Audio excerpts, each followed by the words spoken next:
pretty solid effort for you guys. I know it's only the first game of the preseason, but I mean, system-wise and sticking together and playing tight as a group, it looked pretty solid out there. Did you kind of expect things to be this flow this well this early? I mean, I don't know what expectations were. It's hard in preseason game number one, but I thought that, yeah, like you said, the group came out there, battled hard, played really tight defensively, had a couple of big saves when we needed it, and just played a really good team game. Locked it down and created lots of offense too. So, yeah, it was fun. It's a fun way to start the preseason when you have some offense and some success. Everyone's happy and everybody looks good. For yourself, you come to a new team, you want to make a good impression. I mean, this is a nice way to start for you, I would imagine. Yeah, I mean, even when I came here 4 weeks ago, I wanted to make a good impression right away, and that's what it's all about. So it feels good to come out here and back in the Saddle Dome and have a good game. It's a lot of fun. So a lot of different emotions coming back here, and spent 3 good years here. So yeah, it was fun. You're a guy who kind of does everything pretty well. Coaches like to describe you as the Swiss Army knife type of person. Is that kind of reflective today of what we can expect from you as an Oiler? Yeah, I think so. I mean, I'm not the most skilled guy in the world or the fastest or any of those attributes, so I got to do some of the other things at a high level and at a NHL level. So I feel like I can bring a lot of different things to the team, a lot of different elements of the game. So yeah, try to focus on a lot of different little things. It's nice playing in a good Canadian market where people can recognize the nuances of the game and the little things that add up at the NHL level. You got to look at Evan Bouchard, just a young guy, but his poise out there and the way his shot and just the way he kind of commands the ice when he's on there is pretty remarkable for a young player.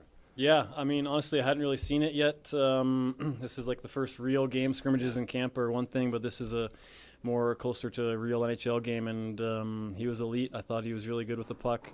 He has a heavy shot. He had a couple of really good shots on the PP there that could sneak through and on another day. And yeah, he's going to be a special player. I liked the poise that I saw out of him and composure, especially coming in a preseason game like this where there's a lot of jitters for everyone. It's first game, and so he seemed like he was pretty calm, cool, and composed back there. Having a guy back there with a heavy shot who can get it through is a big deal, and just on a lot of, especially on the power play, obviously, but just in general, just having a defenseman who can let it go like that. Oh, 100%. I mean, I don't know about the top guys. They score some nice goals, but guys like me, we score goals by getting the puck to the top and a heavy shot, getting through and banging in rebounds. So having a guy like that can get a nice heavy shot through to the net with rebounds, that creates a lot of offense in the regular season and for sure come playoff time. Hey, Derek, talking about your line as a whole here, on one side you have a 2021 first-round pick looking to make a stamp with this new organization. On the other side, a guy on a PTO fighting to win a job on this hockey club. How would you evaluate your line as a whole tonight? And then maybe if you can take us through individually both Bourgault and Sevier. Yeah, I thought we were really good. I mean, I don't remember spending a whole lot of time in the D zone, so that's always a good thing for a game. The time we did spend in there was pretty quick and efficient, and I thought we had at least a couple, maybe a handful of heavy shifts down low. I thought Borgie did a great job of holding on to pucks down there. Our forecheck was really good. We'd get pucks behind their D and get pucks back. And like I said, for a depth player like me, that's how you have success in this league. You're not going to, dance around guys and toe drag around guys and score a lot of goals. You have to keep it simple and get pucks deep and then retrieve pucks on the forecheck. And I thought both Sieves and Borgie were really good at that. We had a couple of good looks and good heavy shifts down low, good energy shifts for the guys. And I thought there was some chemistry there, so I thought I had fun.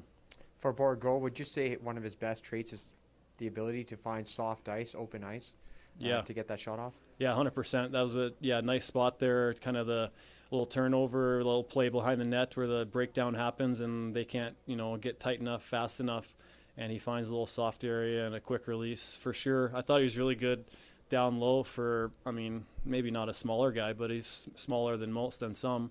So I thought he was really good at, holding onto pucks, getting pucks down there and protecting it and then making a play for a young guy. It's pretty impressive to me. Thanks, sir.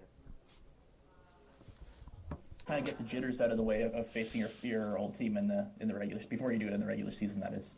No, quite the contrary. I was kind of surprised to be playing tonight, but now that I played, I'm happy I did. There's a lot of emotions coming back to this rink, and looking up and expecting to see my family there, but they're not there anymore. They're in Edmonton, our home. So it's nice to get that kind of out of the way in the preseason, and now when we come back regular season, it'll feel just more like a normal game.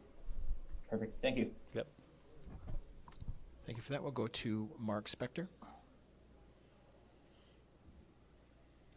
Hi, Derek. I want to ask you about Brendan Perlini. You've been around the league now for a while. This is a guy that, he comes in as a first-round pick. He's played a little while, found himself out of the league. Now he's coming back, new team, new chance. Looks like, he was very good tonight.